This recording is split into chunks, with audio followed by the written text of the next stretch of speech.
Hello, everybody, and welcome to another episode of Two Asian Blokes Podcast, a podcast where we talk about Asian pop culture, films, TV shows, comic books, anime, music, food, video games, whatever we're feeling at the time, really. My name is Dan with the H, and with me, as always, for another year is my co-host, Tavi. Hi, Tavi. Hey, Dan, you're back in Sydney now. Sounding like shit again. Sounding like shit again. No video.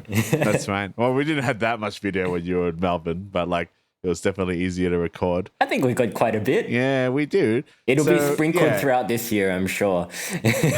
Yeah, there'll be...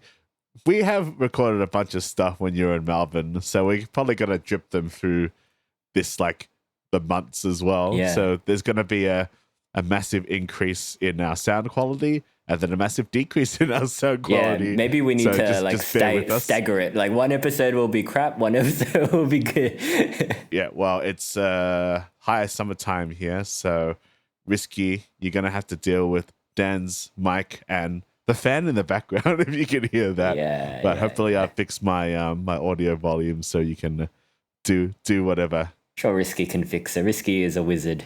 For those that don't know, Risky is our very lovely and very patient sound engineer who has the laborious task of fixing our audio. So his life was made a lot easier in the last few months of last year because I was in Melbourne, but now he's going to have a hard time again. Yeah, that's right. But he's good. He's good. You won't even notice. The audience won't even notice. Yeah, it's not about the audio quality, is it? It's about the content of the content, yes. If that sentence makes any sense. Speaking of content, we are starting this year off with a bang, I guess. Yes, a big bang, I suppose. Yeah, there's quite a few bangs in this show. There's a lot of bangs. We're talking about we're talking about Gyeongseong Creature, a show that I didn't really know much about until I saw a trailer for it. Near the latter end of 2023. I'm in that weird process, in that weird transition stage of realizing that it's 24 now, not 23. Yes, so it always happens for the first month. It is January 24 now. Oh yeah, and I should do a plug as well because it is January. We are doing a series called Jackie Chanuary where we're taking a look at some of classic movies from Jackie Chan's filmography. So if you want to check that out, jump on our YouTube channel. It's a good time. Yeah. And also look forward to our best and worst of, which was supposed to be the first episode of the new year. But there's video attached, so it's going to take ages to edit. I got busy with a few things, so it's taken a little bit of time to get that done. But that's okay, because we get to talk about Gyeongseong Creature instead, which is a Netflix kdrama that dropped December last year. So starring Park Seo-joon and So-hee, it is a period action horror thriller drama, I guess. With its strong commentary on why to put the record straight, and I think people who have been listening to us for a long time. You and I, we love Japan. Yeah, we lived there for a big portion of our lives. Yeah. But we just keep covering extremely anti-Japanese. There is no... This is what's being put on the media though, Tavi. This is what Korean audiences want to see. So it's not our fault that our predominantly Asian media-based podcast happens to come across these TV shows and movies that are set in 1940s Japanese-occupied Korea and contain some of the most despicable portrayals of Japanese people. You know? Yeah, some of the most fun things you know to watch as well. It's really fun to watch these guys just chewing a lot of scenery, and these aren't even Japanese actors doing these characters, but you can tell. Yeah, you can tell, but the accents are weird. They've still kind of nailed the cadence of just that Japanese military 1940s guy that you just hate, you know. I mean, we're supposed to be covering Godzilla -1 at some point, which is a more positive we're going to. portrayal of that era of Japan. But if it's a Korean show, this is what you're going to get from the Japanese characters. I'm sorry to all of our Japanese listeners, our Japanese guests. You're probably not going to like this. You're probably not going to like this show. I might want to circle back to some of the criticisms coming from the Japanese audience about this show. Yeah, I've not actually read any. Like, I just assumed that. Like, I assume if Japanese people didn't like Oppenheimer, then they're definitely not going to like. I'm sure. They're definitely not going to like. I'm sure you can anticipate what a lot of the criticisms are of this show. Yeah. But shall we? We'll do non-spoilers first and give you a spoiler warning before we drop major spoilers. But do you want to give us a quick outline of the plot of this show, Tavi? So the movie revolves around Jung Tae-sung, who is basically a Korean Gatsby. Yep. He's kind of like he's the house, like the House of Golden Treasure, and he just owns a pawn shop. But he's basically got like a lot of information that helps the gangsters and helps the like Japanese cops. Yep. But he's tasked to find a courtesan of, I think the courtesan's name is Akiko, and the commander Ishikawa has tasked him to find her at all costs. Yep. Otherwise, he will lose his title and his shop. And he'll be sent to war. Nobody wants that. That's right. Yeah, nobody wants to do that. Yeah, nobody. So this guy, Jung Tae-sung, is about as powerful as a Korean man can be during this period of Korean history, right? Yeah, I guess so. Yeah. And so he hires these. He comes across these sleuths. The very smoky-eyed Young Cheok, played by Han So-hee, who we've seen from My Name, which is another show that I also thoroughly enjoyed. Another show that we have covered on this podcast. Yeah, it's one of our older episodes, actually, by this point. So, yeah. And they basically come across this underground facility in this hospital nearby, Gyeongseong Hospital, I believe it's called. And they come across human experiments, and there is the titular Gyeongseong Creature itself, which is a very Resident Evil-like monster, and it kills a lot of people. Yeah. There are a lot of Resident Evil vibes in this show, Tom. I don't know if you noticed. Yeah. But you mentioned that, yeah. Like the creature is, it looks like a lot like a licker. I guess if you ever seen a licker from the Resident Evil series, just imagine that. Maybe, a licker with lots of tentacles. Yeah. There's a bad guy, the man that is responsible for creating this monster. His name is Kato, right? He's a Japanese soldier, but also a scientist. He's given off a lot of Albert Wesker vibes, I'll tell you that. He's like a racist Albert Wesker. If you hadn't already noticed, the antagonist of this series, you might think is the Gyeongseong Creature, but it's the Japanese. Oh, what? Man was the real monster this whole time, Tommy. Oh my God. Oh yeah. What a subtle commentary. But there's probably only one likable Japanese character, and maybe sort of half of one until near the end. But yeah, it's like the old wounds is very palpable in these shows in general. Yeah. But yeah, like without spoiling it, I think the show is just a combination of action adventure, horror, K-drama. So it is a mixed bag, which I quite enjoyed actually. I saw the trailer for this and I think, yeah, like it could be good or bad. But I knew that it was going to be a lot of fun.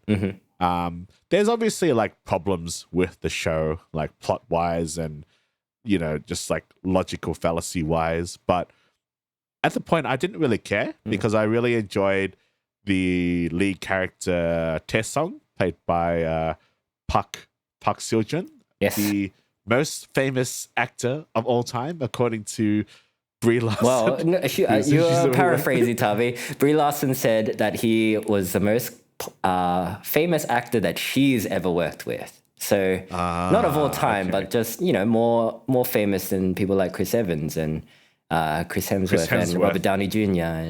and Tom Holland and Chris Pratt. Yes, and Gwyneth Paltrow and Evangeline Lilly. There's a lot of Chris's in. You're just noticing that now. I just noticed that now. Chris Hemsworth, Chris Pratt. There's a lot of Chris's in Hollywood. Chris Evans, yeah. Chris. But no, yes, very popular actor, Park Seo-joon of Marvel's fame. And other things, I'm sure. Yeah, I quite like Park Seo-joon, even though he is the most famous person in the world. I only ever saw him recently in this movie that he did with IU, actually, that I thought we were going to cover at one point, but there's no like soccer events except the loss of the semi-finals in the Australian women's thing, which if they had won, I'd be like, yeah, we should cover it. But they didn't win. So I was like, yeah, fuck it. Fuck the Matildas. Is that what you're saying, Tommy? A bunch of losers. No. I'm not saying that, Dad. I'm not going to bring the wrath of Australian tradies and Australia, because there was definitely a fever going down when they did very well. They did better than anyone expected them to. Was it the semi-quarter, if that's like... Or was it the quarterfinals? Yeah. Either way, they did very well, but they lost. And so no IU episode. We didn't get to cover Dream, but Dream was actually was much better than I expected as well. Okay. But you can kind of see he's like very handsome, but kind of comedic performance to it. Yep. Which I think really lends to the Gatsby-like performance of Jung Tae-sung. He can never. He's not OP by any stretch of the means, but he is very confident. You know he's going to get out of a situation, even if it's like him not really establishing that he's really good at fighting, but doing the Jackie Chan thing and like flipping a gun off a soldier and then killing a bunch of Japanese He's a guy with a soldiers. plan. He's a guy with a plan. He's a guy with a plan. Yeah. That's the kind of characters that I enjoy. Not somebody that is, impervious to damage, but somebody that kind of has an out for everything and an answer to everything. And I do like the setup of his character as just like a rich guy who kind of has everybody in his pocket. And because he has such access to information, he's actually become valuable to even the Japanese occupiers. Even though he is kind of being threatened by Ishikawa at the start of the film, which kind of strips away all of his power, really. But it's true. That's the Korean sentiment in a nutshell. The Han sentiment. There's always some motherfucker that's above you, no matter how high you are. And it's especially like within these times. Yeah, for sure. I kind of wished that he was less good at fighting, I guess. Yeah, I think so. I think that's what I was saying. Like, he always has a plan. But also, and then if he doesn't have a plan, really he's good just at fighting. Just good at fighting. Like, why would he be good at fighting? Like, I understand he grew up in a rough time, so he'd be pretty scrappy. But like, he's like beating up like 6 samurai guys at one point. Beating up all these trained soldiers, and just like disarming them and stuff. I'm like, okay, so this guy is just good at everything, I guess. It's just fun at the end of the day. That's just the reason it's fun to watch. But I think because Han So-hee is in this as well, and she's like she's established herself as an actress that is quite capable in an action-based role. Right? So I thought going into this show that he would be more like the brainy, charismatic guy, and she'd be the muscle, and that's how that dynamic would work. Like Dungeons and Dragons style. Chris Pine and Michelle Rodriguez. Exactly, yeah. But no, they're just both the muscle in this show. Muscle, and with, I guess, Jung Tae-sung being a little bit more of the brains, but maybe Yoon Chae-ok is the heart. She's the heart of the show. She's the heart and the stoic looks. The heart and the stoic. There's a lot of stoicism going on in her character. There's obviously a romance between the two that blossoms, which is not. This is a K-drama with two. It's a K-drama. Two hot leads, I enjoy every single one of those moments. I've probably established in like previous episodes of this podcast where I was not a big fan of this kind of thing until I guess recently, where I find it so ridiculous that it's just funny. Because there's so many points in this show where they're like trapped in this facility and time is of the essence, but they're just like staring at each other. And then there's the the song that's playing that is accompanying the stare. Yeah. And I just like, you know what? Just keep staring. It's funny. It's and definitely, I can never stop laughing at it, especially the first time you see them meet. I think they have a little bit of a fight, right? They have a bit of a fight. He knocks her hat off. He uppercuts her. Yeah. And then he's like, and then it's a slow-mo and the song. It's just like, because the subtext of all of this shit is just Taesung saying, fuck, this chick's fucking hot. That's basically... Yeah, that scene was pretty funny. Yeah, that scene's funny. But there's a lot of that. There's too many, Tavi. Like, you may have developed a thick skin when it comes to this kind of thing, but everybody knows that this is one of my pet peeves. It's just the saccharine nature of these Korean drama romances. And it says so much of it. Like you said, this show was a mixed bag. And it is a mixed bag. But the bag is very skewed towards the romance. Nah, just put it in there. Just chuck it in. I don't mind a little bit, but it's I don't know, man. It's just not. It's that aspect of the show is just not for me. I think. Like going into this show, my main worry was actually to do with the special effects, because in my experience watching these kinds of shows, like CGI in Korean shows has a look about it that is still verging on kind of like uncanny valley. It's still kind of primitive, a little bit rubbery at times. A little bit PS2. Yeah. And because they have to hide aspects, like a lot of it is shot in darkness as well. So I'm talking about things like recently, like Sweet Life, for example, which is a good show. Sweet Home? Sweet Home, sorry. Yeah, Sweet Home. Yeah. Which is a good show, but I would say the effects are still pretty... when comparing it to its Hollywood contemporaries, I think there's still some ways to go. So I was a bit hesitant going into Gyeongseong Creature because the main thing of this show is the creature. As I was led to believe anyway. But actually, I think the creature looks pretty good. I think I think so. I think it's used quite well. Because it's only one creature. Yeah. So I think the CGI artists, they don't have to design a whole bunch of other creatures. They can just hone in on this one creature design. And there's a multitude of scene of this creature killing a lot of Japanese soldiers. There's a lot of things going wrong. And Kato just looking and like, what a beautiful creature. Yeah, he loves the creature. I love how much he loves the creature. He's like, subarashi. I did really enjoy Kato because you don't really see him lose his shit. He's kind of stoic as well. But he's like got the crazy eye. Like, he's got the Albert Wesker, like more stoic, crazy-eyed. And he's just like, just does not give a shit about humans all at of the actors playing Japanese characters just know what kind of character they're playing, and they just go for it. You know, like there's a guy, not the director of the hospital. I forget his name. The character is Ichiro. The character's name is Ichiro. He's the director of the hospital where the experiments are being performed. That guy, he's got the kind of face that, you know, like you just want to punch him in the face, mate. Like he's so dislikable. I find him more unlikable than Kato, because Kato, at least, you know, he's kind of blinded by his desire to create the perfect creature, right?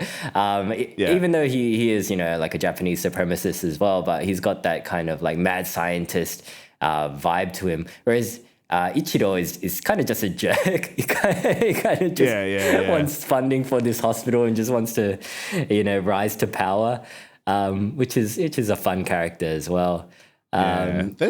There's a lot of characters in this show. There's Lady Maeda, who is basically, she's like the general's daughter, a daughter of a Japanese general who I don't think you ever see in the show. Yeah, so she is the wife of Commander Ishikawa. Yeah, so and she is a Japanese person. So it's a Japanese character, I should say, and well, she's the only like half likable Japanese, I guess, until a point. Because she's mates with still Japanese. She's kind of mates with Taesung. They kind of have like this. Well, she's got the hots for him essentially, so that's why they're mates. But it's funny because I didn't really get that until like a line later. But I was like, okay, so yeah, I must have missed it when I was watching it or something. That because there wasn't any Smokey looks exchange, Tavi. You didn't hear the audio cues telling you there was a romantic subplot. That's why you missed it. There was no like, whatever the song is, but like, yeah, it's funny. It's just like, yeah, chuck more of them in. It's funny because my mom's been watching a lot of like K-drama now. And like sometimes I'm downstairs and I'm like, I'll just watch a little bit of them with. I think she's watching My Demon at the moment. Oh yeah, that's pretty popular. What's that actress name? The one from 20th Century Girl. I forget her name. Either way, my mom really likes that actress. But yeah, I always hear like if I'm doing something downstairs and I'm not watching the show, like I'll always hear a soundtrack and then I'll just look and it's just like that like gazing and I just like laugh inside because it's really funny. It's a really funny trope to me. So I've gone like immune to it. Just doesn't make sense, but it's fine. But it's entertainment. Like you said, there are a lot of characters, so we've also got Taesung's his co-workers or his underlings at the Golden Treasure pawn shop. We've got Mrs. Nawol, who is an older lady, played by Kim Hae-suk. She plays every single grandma in a Korean movie and TV show ever. I've seen... She's been in 60% of the Korean dramas that I've watched last year. She's just like, this actress again. Does she always play the same character? Just a kind of like a matronly older lady? Not in Revenant. She plays more of like a vicious, like you don't want to fuck with her. Kind of. Yeah, she's got that side to her as well in this show. Yeah, she can do that. Yeah, but she's always kind of very like motherly, and she has like a. She has her acting moments. Yeah, I was telling you in this show, like like for the first couple of episodes, she's like really stoic and kind of like just giving Taesung a bit of lip here and there and scolding some of the characters.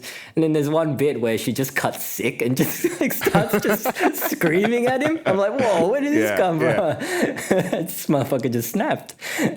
Yeah, she has an acting moment in everything that I've seen where she'll just lose her shit completely. Yeah, it happens in Revenant. Another really good series, which I'm not sure if we're going to get a chance to talk about, but yeah, actually really, really good. Does it have unlikable Revenant. Japanese soldiers in it, Tavi? Unfortunately not. Then we're probably not going to cover it, are we? We're not going to cover it, unfortunately. That's our for the record, we do love Japan a lot. I'm sorry, guys. We do love you. But yeah, then he's got Mr. What's his Mr. name? Gu Kapyong, played by one of our favorite character actors, Park Ji-hwan.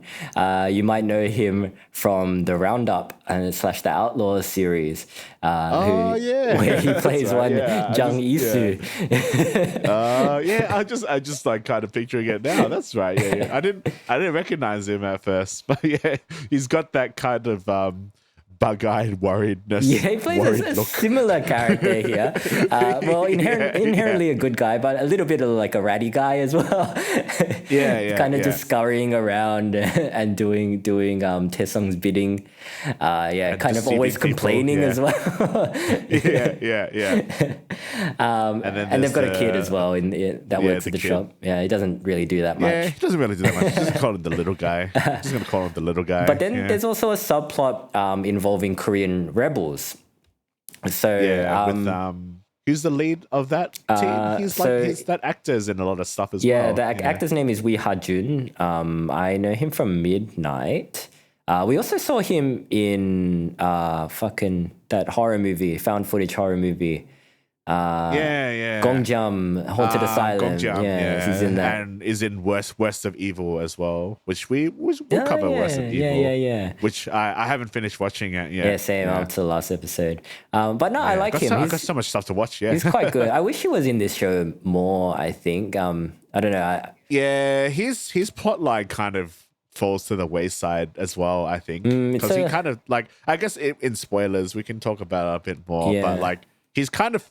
he does something that you think it's going to lead to some consequence, but then it's just like, it's all good. Yeah. and then it's just so like, he's kind of a big player in the Korean resistance.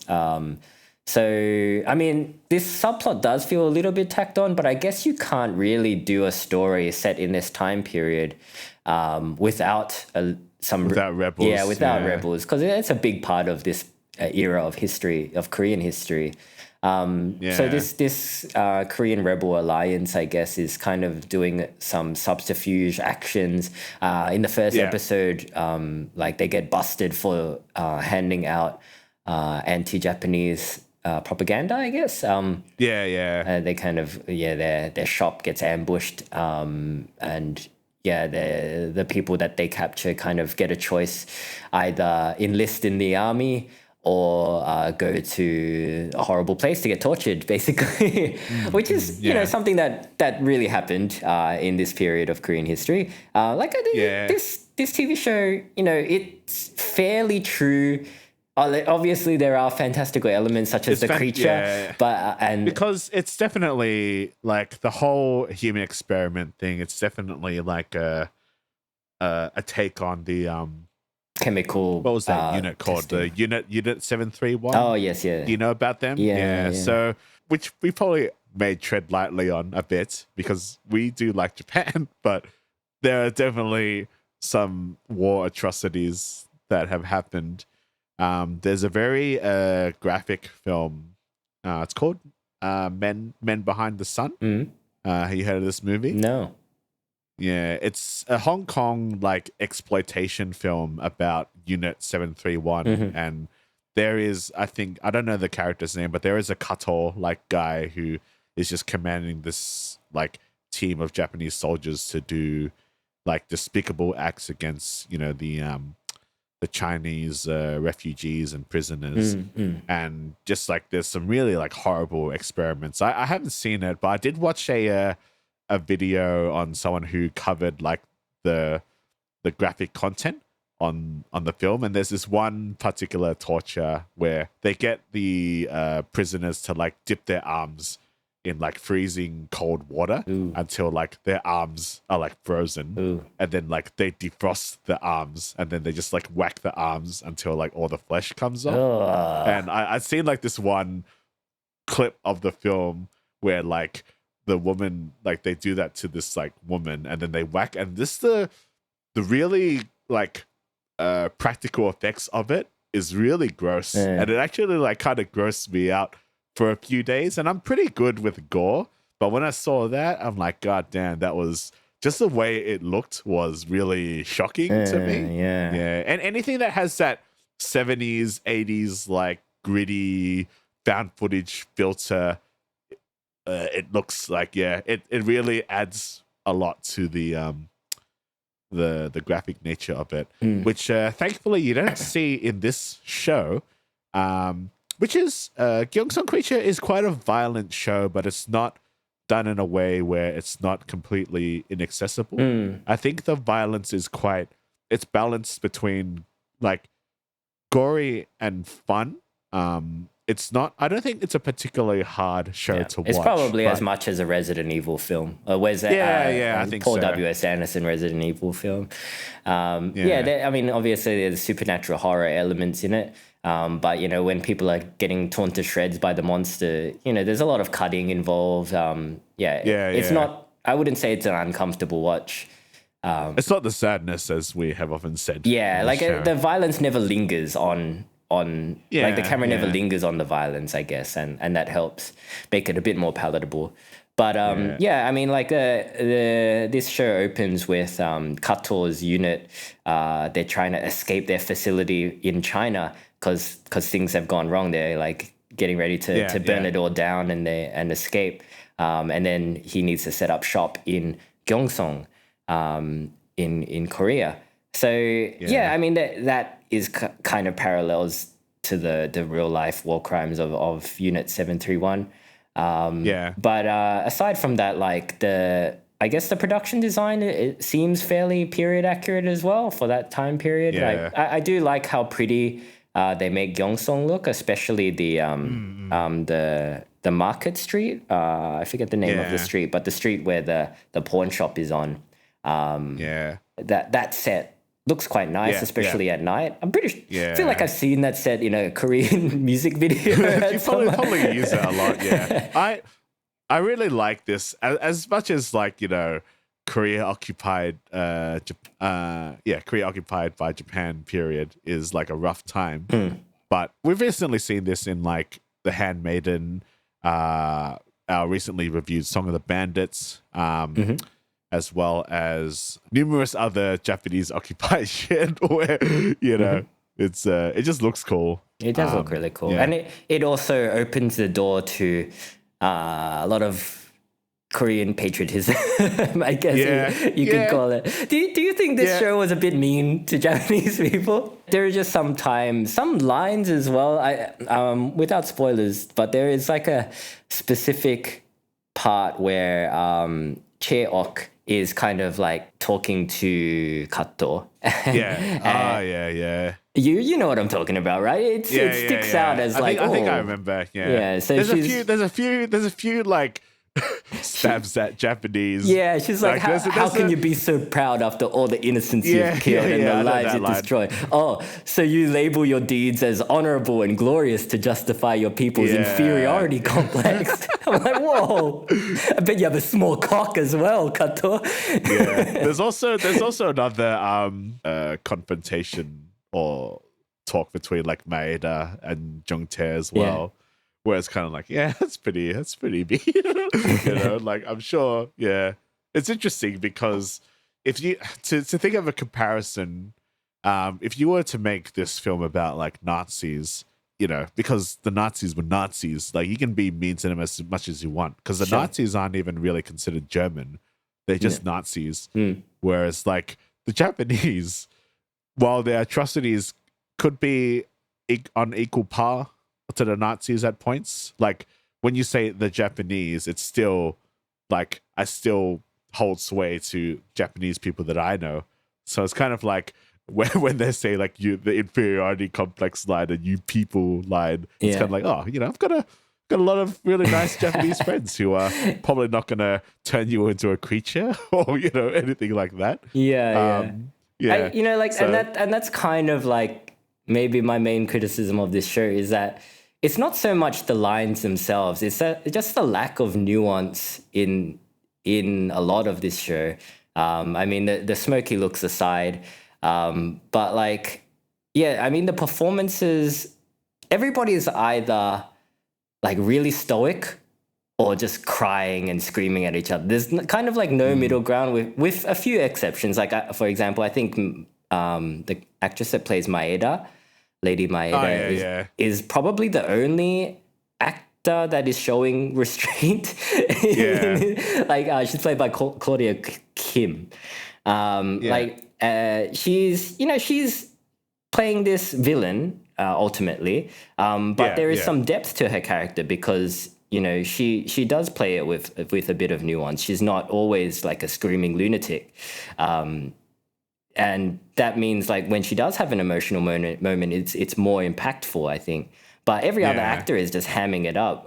Like the leads, you know, they're either acting really cool or stoic or just or like crying or yelling at each other, or like if you're a villain, they're just having an evil-gasm all the time. You know, there's no nuance in any of these performances. I didn't mind, like, you know me, I do love myself like a humanistic, like nuanced portrayal of characters. But when I watched the trailer to this film, I mean this series, I'm like, I'm not looking for nuance. And I just knew that they are not going to portray any Japanese person as slightly empathetic, except for the painter. So the painter, he's the MVP of Japan. And I think that's fine. I think it's okay, from my point of view anyway, to position these people as the villains. And if they are villains, make them overtly villainous. Like Song of the Bandits does that, and I think that's fine. Yeah, do that, But I think it's just, you know, some of the writing is a bit on the nose as well, to the point where it,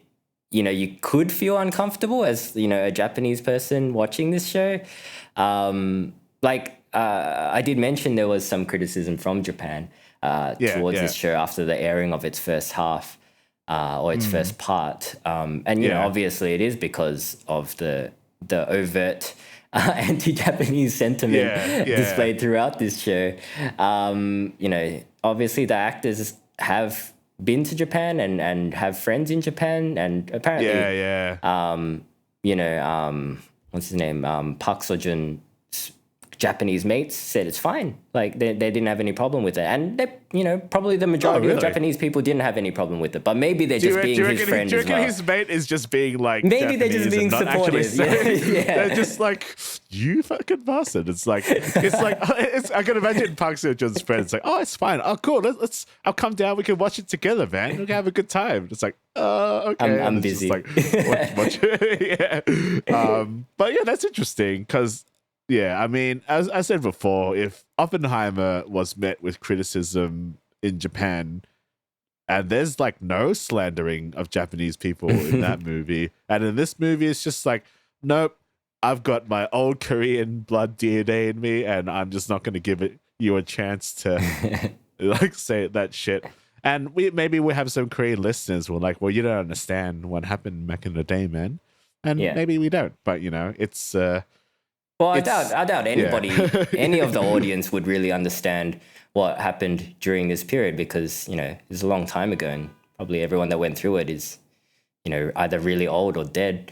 But, you know, I understand it's a tough period of history, but I'm just saying that, you know, you can write this kind of show in a way that it isn't too ham-fisted. I think just the obviousness of the sentiments was a bit too much for me, I think, at times. And I'm not even Japanese. I have no stake in it. I'm not Japanese, I'm not Korean, I have no stake in this, but it is just the overtness of it that kind of got to me. Yeah, I mean, which is not to say I didn't enjoy parts of this show. I certainly wouldn't say it's my favorite one of these that I've watched, but I think the main thing that kind of took me out of it was like just the way that the romance kind of dragged things out. Like you said, like when there's a really tense moment and they really need to escape and, you know, time is of the essence and they just but they've got enough time to, you know, like cry at each other for a full minute. To have a bit of a cry. Yeah. That's definitely a fair criticism, but I'm watching this show as like a form of entertainment, not really even though there are allusions to themes of war atrocities and whatnot, it is this show at the end of the day is escapism for me because it's very much a fun show. Like when I'm watching this show, I feel like I'm watching almost like a George Lucas Indiana Jones kind of film. There's a lot of really fun orchestral music swells in this show. The soundtrack is generally pretty good, except for one really bad song that just kind of comes out of nowhere. Like, see, that's the song that I associate with that kind of romantic atmosphere, though. Because it's very the romance in and of itself. Out of place. Do you know the song that I'm talking about? Yeah, I do. That really boppy pop song. Yeah, like the Kid Laroi song. Yeah, it just comes out of nowhere. Yeah, I'm just like, what is this? I'm not sure. It comes at the end of like episode 2. And then it's like, I think something horrific has happened, and it's like, no, that's the same. I was like, what is this? Like, what's Kid Laroi doing here? You're gonna start selling me like a chicken Big Mac now or something? You know, it's like, I mean, that's how I felt every time one of the romantic scenes popped up, Tavi. That's because I'm enjoying this show about like a monster tearing through Japanese soldiers. I'm enjoying this show about like a rebel army like trying their best to get the upper hand in this horrible situation that they're in, and then it's just the two main characters just staring with doe eyes at each other for like the last 5 minutes of the episode. I'm like, let's move it along. And especially in the last episode, I was like, this is actually a bit of a chore to watch at this point. It's all right. Because, I enjoy watching because, like, obviously Park Seo-joon and Han So-hee are both very and I think that's people. The thing. I think maybe K-dramas are just not for me because a lot of K-dramas is about the two lead actors and about watching like the romance that unfolds between not the characters but perhaps the actors. There's a lot of shipping involved in K-dramas. Because you told me that this show has been greenlit for a second season, which is pretty quick and which I found pretty surprising because I didn't enjoy it. I found surprising. I didn't enjoy especially the last like couple of episodes of it. But then I had a look at because I was comparing it to Song of the Bandits, which I enjoyed probably more than this show. Yeah, I'd say that too. Yeah. And like that hasn't been greenlit for a second season yet at time of recording. It probably won't. So I'm like, what is the difference between these two shows? And like for me, like plot-wise, action-wise, Song of the Bandits, like pacing-wise, I think Song of the Bandits is more fitting to my taste, right? But I think in this show, the romantic elements are more brought to the forefront. That as well as coupled with the leading performances. So I just had a quick look at the popularity of the actors involved. So for Park Seo-joon, 25 million followers. Han So-hee, 16 million followers. Compared to the leads in Song of the Bandits, Kim Nang-gil, 346K followers, and So-hyun, 8.1 million followers. So comparing these numbers, I can kind of see maybe why Gyeongseong Creature has been greenlit for a second season as opposed to Song of the Bandits. I think whoever greenlit this show for Netflix, and I think they're probably, and this is not to besmirch the creators of this show, but I have a feeling they probably think the show is more important than it is. So they've already like shot season 2. So season 2 was greenlit like apparently ages ago.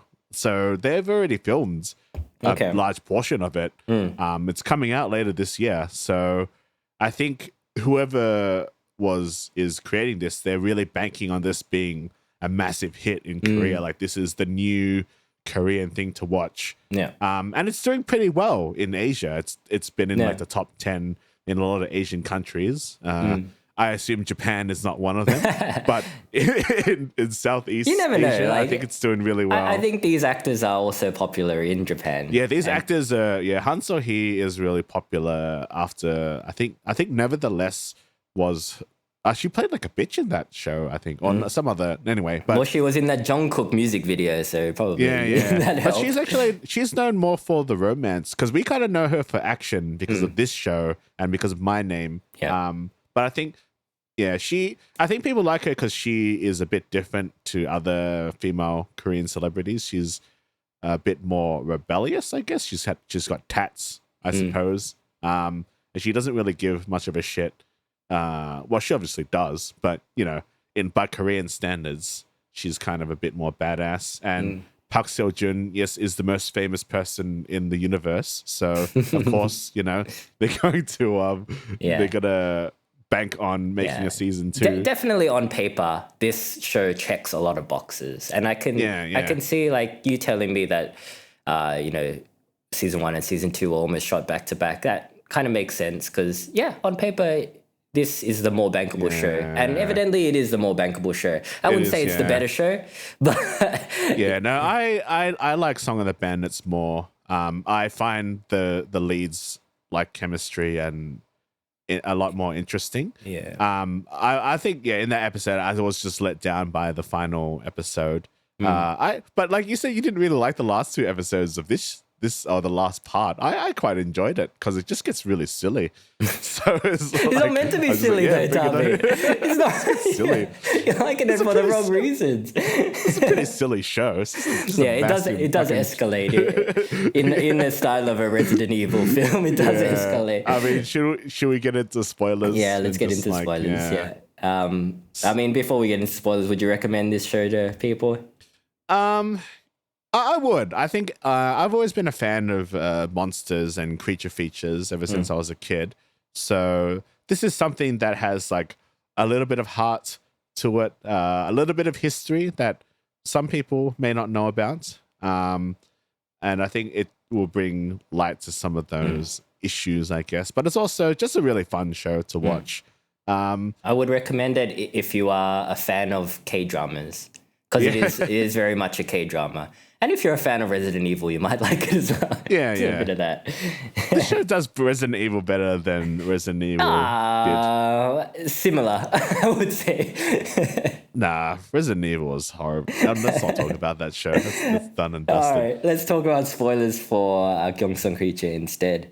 So, we haven't really talked that much about the plot because it is quite spoiler heavy. There's a lot that happens, but they go into the hospital and they do come across the creature who happens to be Han Ho-see's mother, who she's been looking for this whole time. So the creature kind of starts to have this maternal instinct because at first it's just killing all these prisoners that the Japanese are feeding it. But yeah, they basically go in and they try to like bust out a couple of the Korean test subjects or the prisoners in there, and they do get them out through like a series of heists and series of creature killing a lot of like Japanese soldiers with his tendrils and skewering a lot of people, and Kato admiring his it's part of the show I really enjoyed, like just the tension of it, like the heist elements, but also like the creature elements were really strong. It is probably the best part of the show. It definitely does. It does, like, as much as I do enjoy the melodramatic K-drama parts of it, it does, like, it does slow the pace down a bit. And if you're not into that kind of stuff, then, like, it's going to be a bit boring. It's going to be like, where's the fucking creature? But I happen to so enjoy that shit these days, so it didn't bother me too much. But there's the Korean love triangle between Maeda and Cheok, Han So-hee's character, kind of, which is also very K-drama. That plays more of a part in the second part, I guess. But in this first section where they're first breaking into the hospital, there's also Wee Ha-jun's character, Jun-taek, who just kind of tags along. He kills a bunch of soldiers and then gets captured. And then he gets tortured to the point where he gives up all the names of his compatriots. But then that doesn't really amount to anything. It doesn't amount to anything. I feel like it was a writer plot point where it was supposed to lead to something, but then someone must have been like, no, this is going to take too much time. We don't have enough time for Smokey glares. We don't have enough time for crying at each other.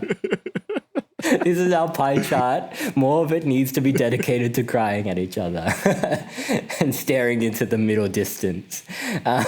In slow-mo while there's a pop song that plays. The OST song. I mean, like, to be fair, it's not that interesting of a plot point anyway. I think, it didn't feel like, it didn't feel like it had that much of a place in this show in particular.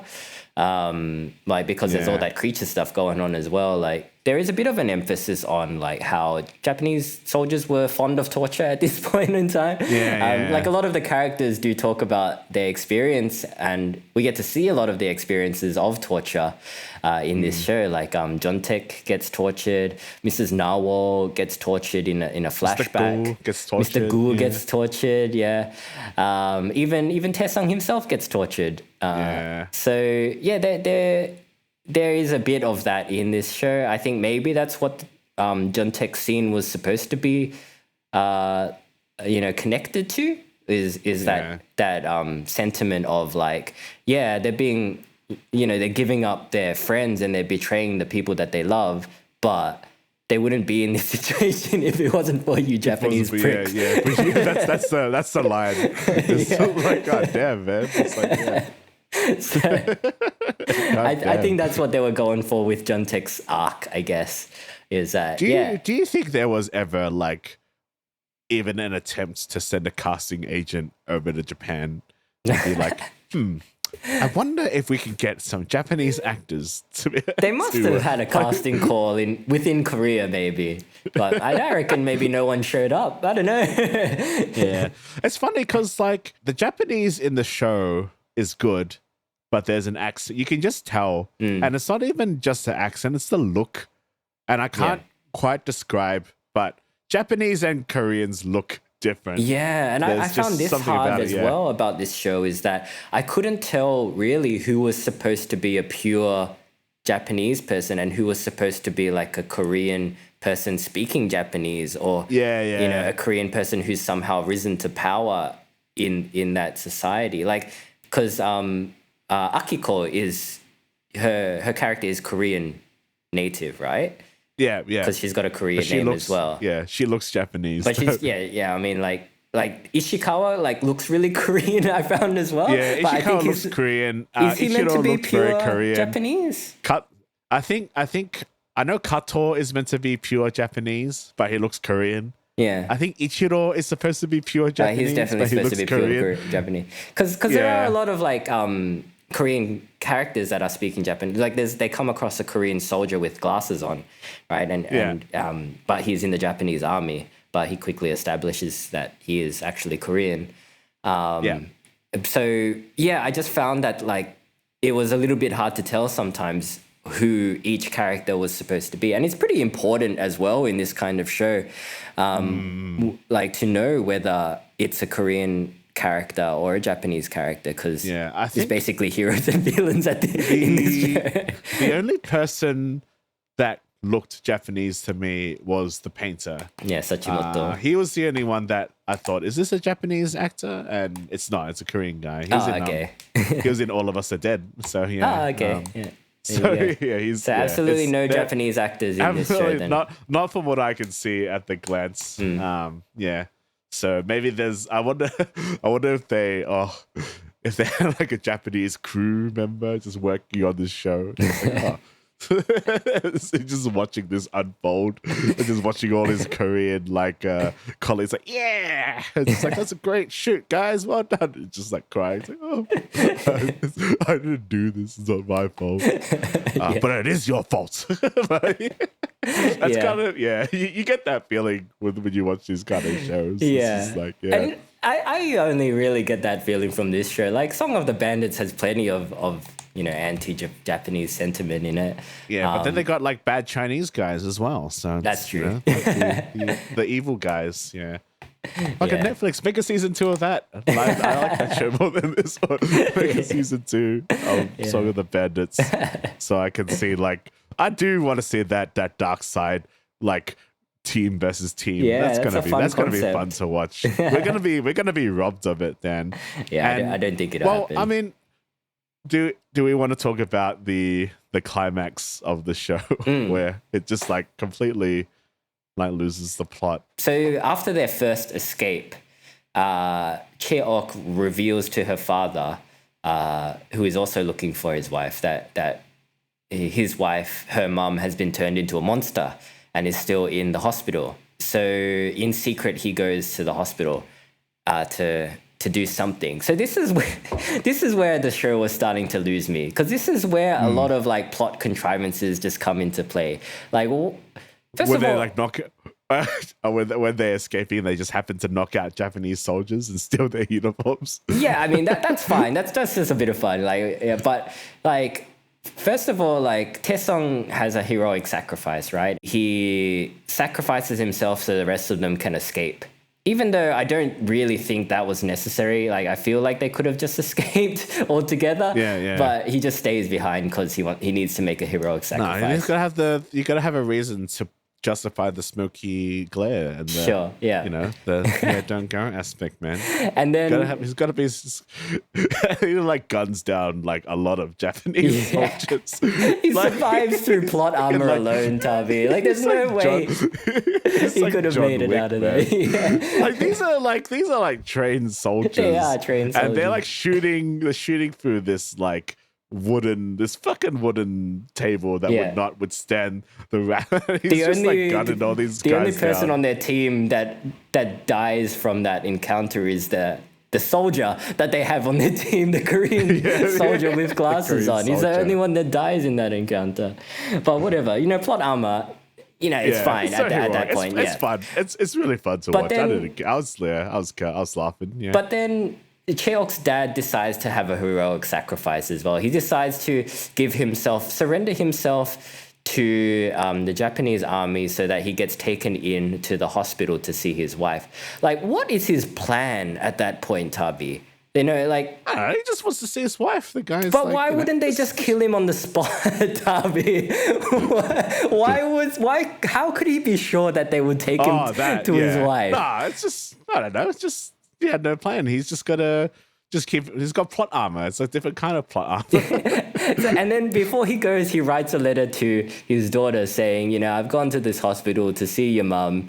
You should live on though. You should definitely not try to avenge me or rescue me in any way. What the fuck did he think she was going to do? He thought, you know, like it's the patriarchal Korean sister. I'm the father. You listen to what I say. Okay, yeah. So that's he probably thought that, you know, like Tae-sung, you know, was good looking enough to make her stick around. But she doesn't. She goes off and she decides to assassinate Ichiro, who is a character I'm pretty sure she has never spoken to and never met. Yeah. Like, she's had encounters with Kato. So if she's thinking like she's going to take revenge on the person responsible, she'd be looking for Kato, right? Not Ichiro, a guy that she's never met. And Ichiro is the director of the hospital, Dan. He's the one that runs the ship. Even though it's Maeda who owns it. Yeah, but all right. It's Ichiro who's running the... And you know what? Maybe she wanted to kill Kato, but maybe she was late and he never came out. Yeah, Ichiro was just the first person she saw. She was like, fuck it, I'm going to shoot this guy and then get captured. All right, fine. So she kills Ichiro, right? Yeah. And then she gets captured by Maeda. And it's revealed that Maeda is like old friends with her mum. Yeah. Which is a bit, Cause just like, I guess. oh yeah, just cause, Why not? I guess. Why not add a bit of fate to this already convoluted show? Meanwhile, Cheok's dad has been taken prisoner in the hospital. I don't know why they're keeping him around. Presumably to feed him to his wife at some point. Yeah, well, he's got the same blood. You know, maybe he doesn't have the same blood as his wife. Well, he does. He's not blood related to his wife, Tawi. I mean, that would be illegal. I think. Maybe there is a test to. Yeah, he just wants to feed her and see if like the creature recognizes him. Yeah, I guess. All right, they're keeping prisoners him around. Yeah, and he escapes by pretending he's unconscious, and then when the guards come in to drag him out, he just knocks them out and escapes. Yeah. And then what is his plan? I don't know. I'm sure he had something. He's got no plan. He's just crawling around in the vents. He's lucky that Tae-sung goes back into the hospital to try to save Cheok, who is being captured. He doesn't know any of this is going on. He's just crawling around the vents. Because he knew... He saw like how like good like fucking Tae-sung was at gunning all the Japanese. These guys are fucking like jokes. So he just knocks out these two guys. So he thinks he's gonna die hard all easily. Of them. It's just like, wow, this is really easy. Like, these soldiers ain't shit. I'm like a 60-year-old man, and I can just like Jackie Chan these guys. So he said that's his plan is to die hard / Jackie Chan his way through the hospital, and then maybe escape with his wife, or maybe. Somehow commit suicide with his wife, even though he doesn't really have anything to do that. As far as he knows, there's only guns in the facility. But luckily for him, Tae-sung arrives with a bunch of dynamite, so he gets to make a heroic sacrifice this time. He basically hijacks Tae-sung's dynamite, tells him to fuck off with Cheok and go live their lives, while he goes and blows himself up with his wife. Which, heroic sacrifice. Doesn't work. Yeah. But I mean, his wife survives the explosion because, she's missing one arm though, man. She's missing an arm. Yeah, okay. She's disabled now. But he's got no context about this creature as well. I guess he would assume that an explosion would kill her. There's no reason for him to not assume that, but still, it doesn't work. She escapes from the hospital. And then, meanwhile, Tae-sung and Cheok, they get cornered by Maeda and a bunch of ninjas. That was the part that made me lol. I was just like, because he's already established with Maeda after that speech about her, like everything is her people's fault. Yeah. And then she wants to go and make sure that these two guys die. So it's not like a military coup with guns. No. It's like a bunch of ninjas. Yeah. And she doesn't even stay. It's the most like Bond villain thing to do. She doesn't even stay to see if they're actually dead. Yeah. She just leaves. And it's like, I'm sure, These ninjas have got it. Yeah. I found Ninjas that are to be like the pinnacle of Japanese armaments at this point in time. Not the soldiers with guns. It's just a bunch of ninjas. That was definitely like just pure indulgence and like just a caricature of Japanese. I think the word like, you're looking for is plot contrivance, Darby. Because if she had arrived with a bunch of soldiers with guns, it would have ended quite quickly, wouldn't you say? The creature wouldn't have been given much time to arrive. It was definitely contrived, but it's like I feel like just having just an action scene and it not making sense and just kind of poking fun at like ninjas. It's like, yeah, whatever. It's funny. And like they don't even like they do a fair bit of damage to the leads. Yeah, they do all right, considering these are the two leads. They do. Yeah, and then there's like the monster only half comes. of them get killed before the monster shows up. Yeah, the monster comes, and I guess the monster's half injured already. Yeah. But they like fare pretty well against the monster. Better all than these the Japanese soldiers the soldiers with guns and like all this other like tech equipment. Like, nah, man, they shouldn't have had soldiers. They should have had ninjas. Yeah. You know what? In that hallway scene, if they had sent ninjas instead of like riflemen, they wouldn't have escaped. Ninjas, just ninjas all the time.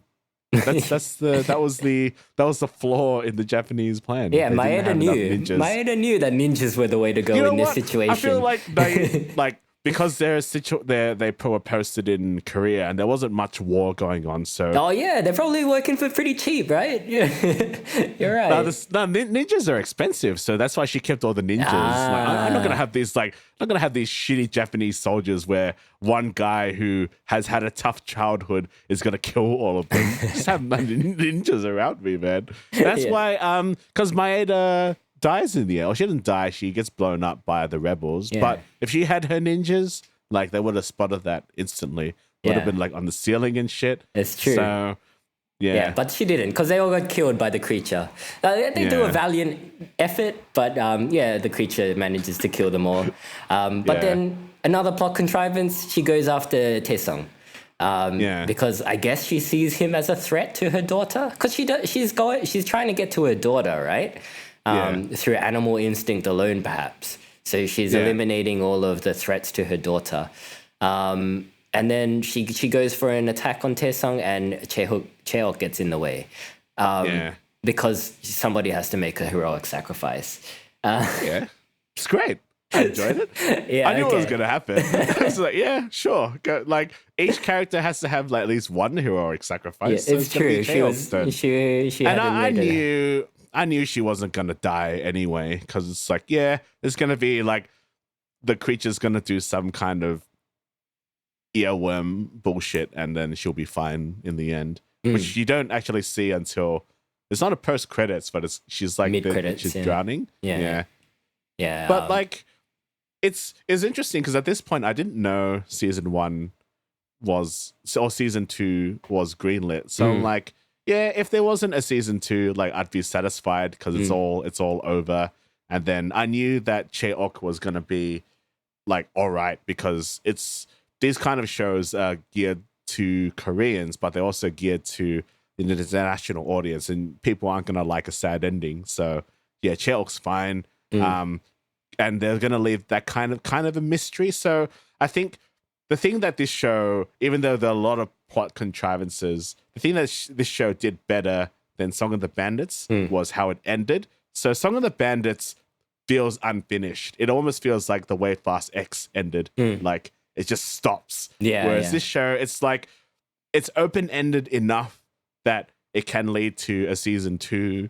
But if it didn't, then that's fine. Like I don't need to watch another Gyeongseong Creature. Did you see the post-credit scene?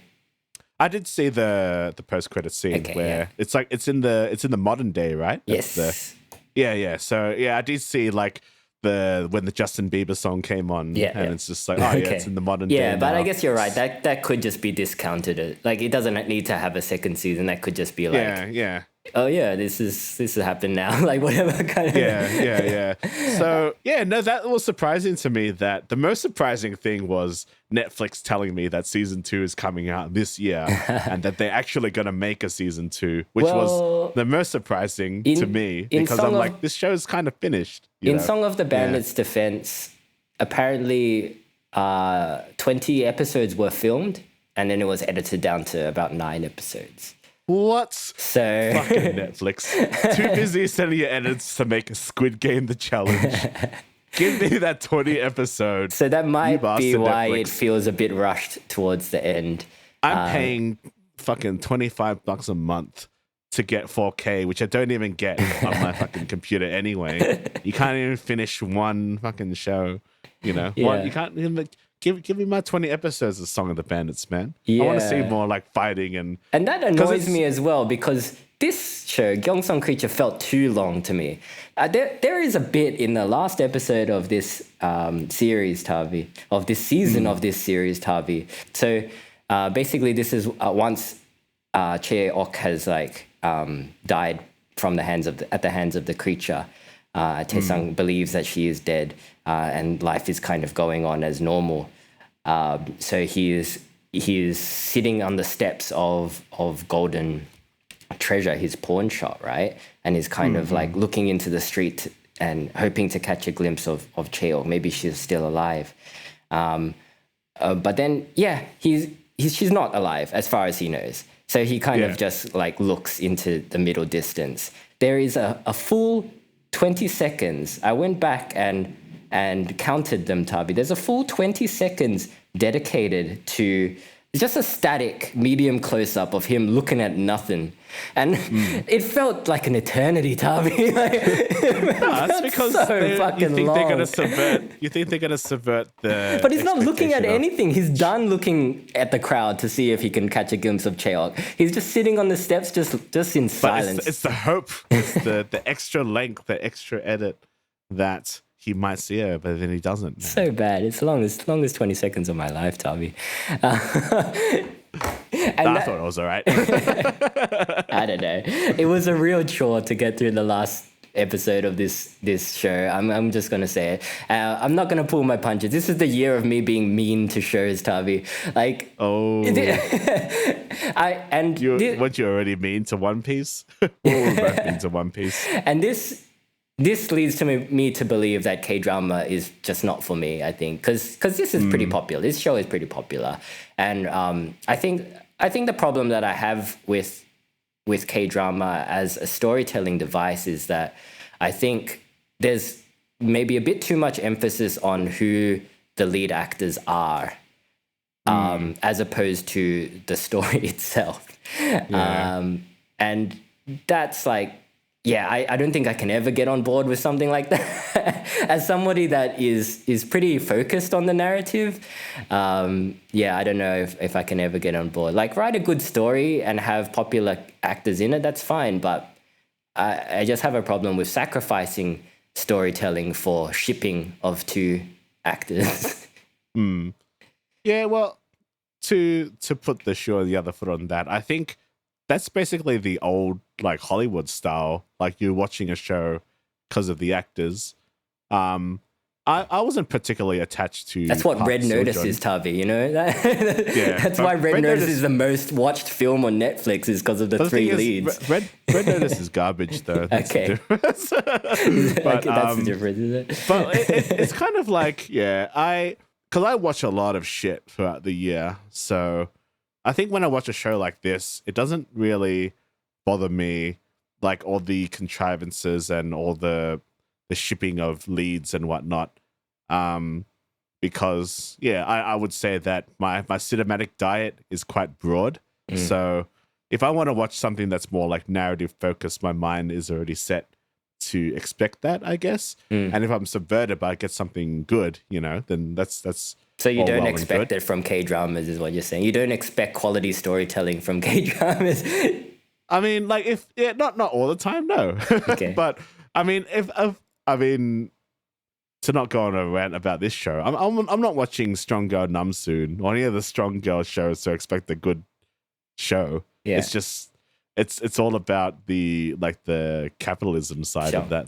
And I think that's what the general audience for these kinds of shows is looking for as well. I think that's why this show is popular enough to merit a second season, is because, this is the format of K-drama. And I'm not saying change the format. I'm just saying it's not for me. Yeah, that's fair. Yeah. I guess, it's me complaining about Marvel as well, because it's like, why don't you watch? That's silly. I think it's just an aesthetic thing, just like different things. I just don't like that particular aesthetic. Don't like that particular style of storytelling. So, because my favorite one of these that we've covered is Mask Girl, probably. We haven't released that episode yet. But Mask Girl is definitely my favorite one of these that we've covered recently. And that has no romantic subplot in it at all. It's all just thriller and crime, And I found that show really compelling. Whereas this, it's just, there's too many slow points in it. The pacing is not what I'm looking for in entertainment, I guess. And I mean, I'm in the minority for people watching this kind of show, I think. Yeah. So. Did you binge this show? Not really. I watched it over the span of maybe 1.5 weeks or 2 weeks. Yeah, because I'd watched it pretty sparsely as well. So I think, I think it did feel a bit long. Episodes are an hour long. Well. They feel an hour long at times as well. When it's really exciting, it's quite good. Like the middle section of the show is quite good. I didn't have any issues with the pacing there. I think the middle section is the best part. Yeah. It kind of just drags, I think. Yeah. Nah, I don't know. I didn't feel like it really dragged that much. I think it was long, but I don't think I was ever bored watching this show. Yeah. But then again, I do watch 3-4 hour films. I watched we had Christmas recently. I have a new Christmas favorite now, which is the Hateful Eight. Oh yeah, which is my Christmas movie. That's my new holiday movie. Yeah, just something quite cozy about it. Yeah. Didn't Tarantino serialize that movie recently? Yeah, he did. He did. Have you watched that? I haven't watched it. It was on Netflix for a period of time, but I think it's off now. That serialized version. Maybe it's still there. Just probably longer. Yeah. But before we cap the show, do you want to speculate about the second season? I think the plot is already confirmed, Tavi. Apparently it is. In the post-credit scene, it's set in the modern day. And somebody whose name I can't recall at this point, but he basically has Taesung's face, despite this being the modern day. And there's a scar on the back of his neck suggesting that maybe there's been some kind of experimentation going on, which has led to Taesung's genetic code ending up in the future. There's supposed to be the return of Chae-ok. Yeah, so apparently the plot will center around Chae-ok encountering this Taesung doppelganger, right? So just a little bit of grooming, I guess, in a sense. Because there's going to be a romantic plot point between the two. Oh yeah, I'm sure there's going to be Smokey looks exchanged. That's for sure. Oh, I can't wait. Yeah, but there's a plot thread that's dangling as well, where Kato takes Akiko's baby, who is probably half infected of some kind. I don't mind that at all. I think that's pretty interesting. I hope Kato does experiments on himself and he ends up in the future as well as some kind of grotesque Resident Evil becomes last Albert boss. Wesker. Yeah. He creates Umbrella. Do you know what would be really if they're and then he actually creates Umbrella? And that would be pretty fun. That would be great. Yeah. But the thing is, what I'm speculating more, and I wonder if they're going to do more of in season 2, is because, as we've established, season 1 is very anti-Japanese. Sure. So this is the modern day now, where tensions have supposedly been a bit quelled. Somewhat, yes. But with Koreans making shows like this as their mainstream and putting lots of money in. It's still there. I wonder if it's still there. It's still very clearly there. So I wonder how they are going to do the put in the obligatory anti-Japanese sentiment. I don't know, because that is honestly a big part of the show that is really enjoyable is the unlikable like Japanese people. So do you think that because Koreans are very anti, they hate their government. If you watch a lot of like old Korean movies, especially movies that are set within like the 1980s, there's all the like the student uprising and the corruption of governments. So do you think they're just gonna have a go at like officials instead, or the cops? I wonder who's gonna be the new Japanese in season 2. I reckon they'll probably establish some kind of corporation as the main villainous force, like an umbrella corporation. Yeah. Because everybody hates, corporations. That's a villain that everyone can get behind. So this will be the season where Japanese people will start watching maybe. Yeah. And then it's like, and then they say, this is just biohazard. A very elaborate Korean biohazard. They use biohazard to villainize Japanese people. How dare they, quite frankly? Even though biohazard was created by Japanese people. Essentially. So that's the turning their own weapons against them, Tavi. Just like this show Gyeongseong Creature did. I think. What if Mila Jovovich made a special guest appearance as Alice? Yeah, I would watch that. In fairness, I would definitely watch that. If Paul W.S is on board as well, I would watch the shit out of that. He does, like, as much as I talk shit about Monster Hunter being one of the worst movies ever made, he does do like that look quite well. Yeah. He makes a great, wet, ugly creature. Yeah, I don't particularly like the Resident Evil movies, which maybe doesn't make sense after the praise I've given this show, but it's also like, not enough smoky looks for you, Tavi. That's what it's missing. Not enough smoky looks. It's a bit too like smarmy and cool. Just give me the melodrama, just like the Korean drama soundtrack. Give me the Korean drama soundtrack. Maybe a little less Kid Laroi, Justin Bieber song, but a bit more of the the smoky glares. Need some smoky glares. But I mean, if season 2 comes out and one of us ends up liking it, I will begrudgingly watch it. But I think that's all we have to say on Gyeongseong Creature for now. But guys, what did you think of this show? Did you enjoy it? Are you looking forward to season 2?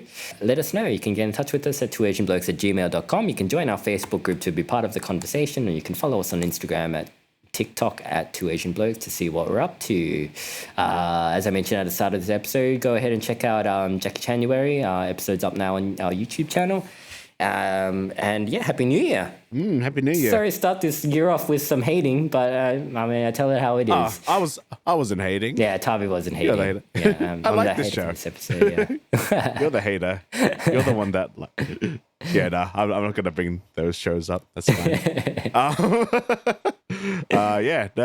We'll hopefully see you in the new year with a lot of new shows. Squid Game season 2. Our Singles Inferno review, which I haven't finished watching at this point. That's the romance that I can get behind, Tavi. I can only get behind that kind of romance under a certain condition, which is a drunk condition. A drunk condition. Yes. Yeah. All right, guys. Until next time, we'll see you later. Take it easy. See ya. Bye.